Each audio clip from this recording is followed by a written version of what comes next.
Hello and welcome back to the channel guys. तो आज का हमारा टॉपिक होने वाला है पीडियाट्रिक से रिलेटेड, जिसमें आता है बर्थ वेट। तो जिन्होंने अब तक सब्सक्राइब नहीं किया है, please do subscribe to the channel.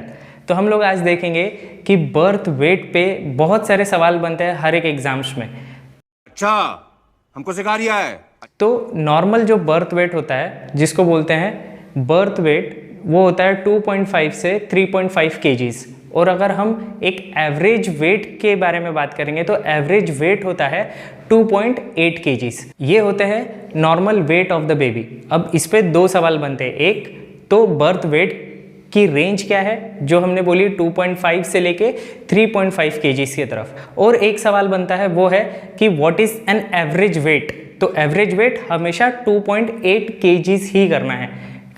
तो एक इंपॉर्टेंट क्वेश्चन ये भी बनता है कि वेट हम लोग बेबी का लेते कैसे हैं, या फिर उसके मशीन्स किस तरह के होते हैं। तो नॉर्मली हॉस्पिटल सेक्टर्स में जो वेइंग मशीन्स होते हैं उसको हम वेइंग मशीन ही बोलते हैं। ये नॉर्मल यूजुअली कोई भी हॉस्पिटल्स में अवेलेबल होती है। लेकिन अभी जो आने वाली कम्युनिटी एग्जाम्स, मतलब कम्युनिटी हेल्थ ऑफिसर्स की जो एग्ज़ाम है, उसमें ये सवाल शायद बन सकता है। वो ये है कि HBNC विजिट, मतलब होम बेस्ड न्यूबॉर्न केयर की जो विजिट है, इसमें आशा और CHO ANM ये मतलब घर पे जाके बेबी का वेट लेते हैं। ये विजिट्स का एक पार्ट है। तो उसमें आने वाली जो वेइंग मशीन होती है उसको क्या बोलते हैं? उसको बोलते हैं साल्टर स्केल। साल्टर स्केल ये एक वेइंग का टाइप है। अब होता ये है कि जब भी कोई बच्चा डिलीवर होता है, उसका जो वेट है बाय 10% विदिन 7 डेज, 7 दिन के अंदर 10% से उस बेबी का वेट घटता है। अब वो घटने का कारण क्या है? अब हम देखेंगे कि घटने का कारण ये है कि बेबी के जो किडनीज होते हैं वो इमैच्योर होते हैं। इमैच्योर मतलब वो उतनी अच्छी तरीके से विकसित नहीं हुए होते हैं जैसे एक अडल्ट में होते हैं। तो उस दौरान बेबी कई बार यूरिनेट करता है, जिसके वजह से उसका वेट लॉस होता है। तो ये एक कारण है कि विदिन 7 डेज 10% से बेबी का वेट घटता है। फिर उसके बाद बेबी का वेट बढ़ता कब है? बेबी का वेट बढ़ना शुरू होता है 8, 9th एंड 10th डे से बेबी का वेट बढ़ना शुरू होता है। और 20 से लेके 30 ग्राम्स से फिर उसका अप टिल 6 मंथ तक बाय वो वेट गेन करता है। मतलब 20 to 30 ग्राम्स पर डे के हिसाब से वो 6 मंथ तक अपना वेट फिर बढ़ाता है।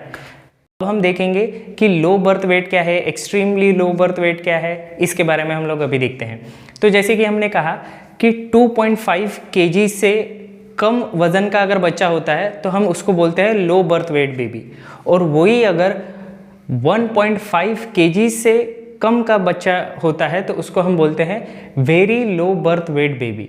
और अगर 1 केजी से भी अगर बच्चा कम वेट का होता है तो हम उसको बोलते हैं extremely low birth weight baby. अब हम देखेंगे कि एक सवाल जो हमेशा बनता है वो है कि बेबी का वेट डबल कब होता है, ट्रिपल कब होता है, एंड सो ऑन। तो हम देखेंगे कि बेबी का वेट डबल कब होता है, ट्रिपल कब होता है। बेबी का वेट जब वो 5 से 6 महीने का होता है, या फिर मंथ बोल सकते हैं, 5 to 6 मंथ का होता है, तब बेबी का वेट डबल होता है। जब बेबी 1 ईयर का होता है तब उसका वेट ट्रिपल होता है। बेबी जब 2 साल का होता है तो उसका वेट 4 गुना बढ़ता है। बेबी जब 3 साल का होता है तो उसका वेट 5 गुना बढ़ता है। बेबी का वेट जब वो 5 साल का होता है तो उसका वेट 6 गुना बढ़ता है। और जब बेबी 7 साल का होता है तो उसका वेट 7 गुना बढ़ता है। तो ये था हमारा आज का टॉपिक बर्थ वेट से रिलेटेड। आई होप कि इसके बाद आपके कोई भी क्वेश्चंस बर्थ वेट से रिलेटेड कभी गलत नहीं होंगे। So thank you for watching the video guys, and stay tuned for more videos.